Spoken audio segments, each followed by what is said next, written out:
Donald Trump's Twitter account has finally been suspended.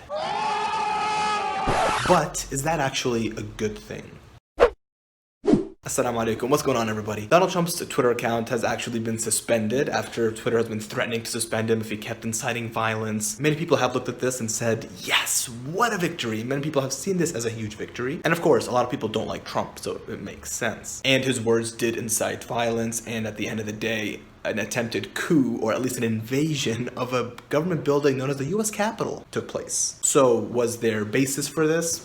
Yeah. But what does this really say? If Twitter just decides, we don't like you, we don't like your message, we are going to cancel you, we're going to suspend your account, what's stopping them from doing this to anybody else that they deem does not have a good message? Whatever a good message means, per their definition. Glenn Greenwald talked about this and compared it to what happened in 9/11 and the Patriot Act, and when the government started taking away people's rights and freedoms and violating the rights when emotions were high, intentions were high. Last question for you, Glenn. There's a lot of discussion I see on the right now about civil liberties and worry about the FBI and all of that. I'm curious for your view if in moments like this that those concerns are justified, and what is the right way to handle these things? I mean, I think we ought to look at the way that these events were handled or mishandled in the past. I started writing about it this morning, and I started with the speech that Barbara Lee gave, the lone congresswoman who on September 14th, 3 days after the September 11th attack, passed the only vote against the authorization to use military force.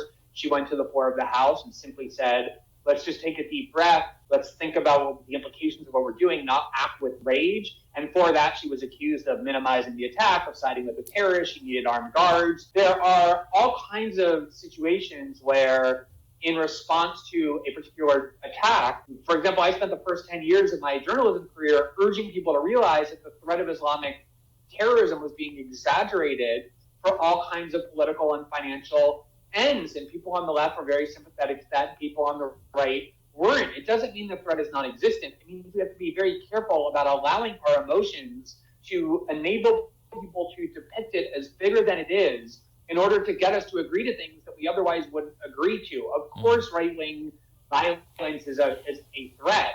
The question is, what is the magnitude of it? We have to be very careful not to overreact and empower censorship and surveillance and law enforcement powers that will be invoked in the name of combating it. On the other hand, Khaled Baidoun brought a very important point whereby if Twitter is actually doing this, and if you're inciting violence and your words lead to violence, and you decide, like Twitter decides, you know what, we're going to suspend your account, then why aren't they doing this globally? Because in Myanmar, extremist Buddhists have killed, burned, oppressed hundreds of thousands of Rohingya Muslims. And a lot of these were planned, incited, and further exacerbated through Twitter and Facebook.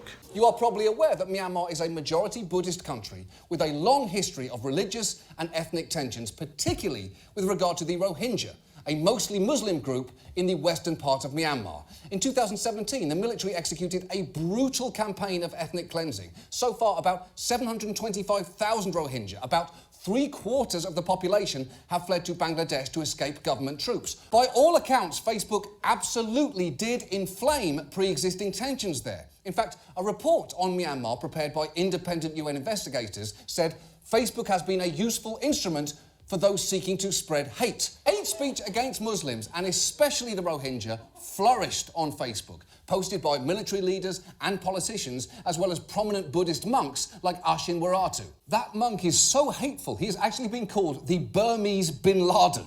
Facebook didn't get around to banning him until earlier this year. So are we only doing this in the United States because a lot of us don't like Trump?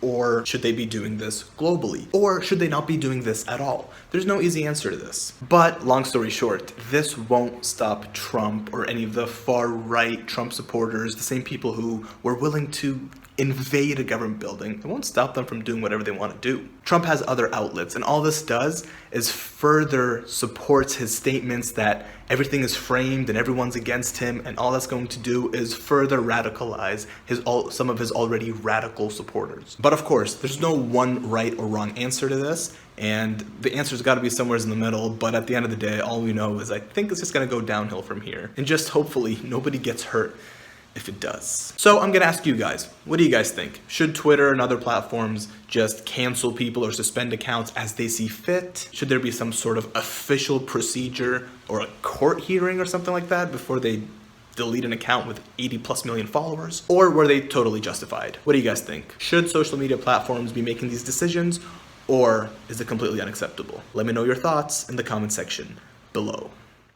Thank you very much for watching. Please remember to like and share this video. Support me by subscribing to my channel. And until next time, I'm that Muslim guy. Assalamu alaikum. Peace be with you.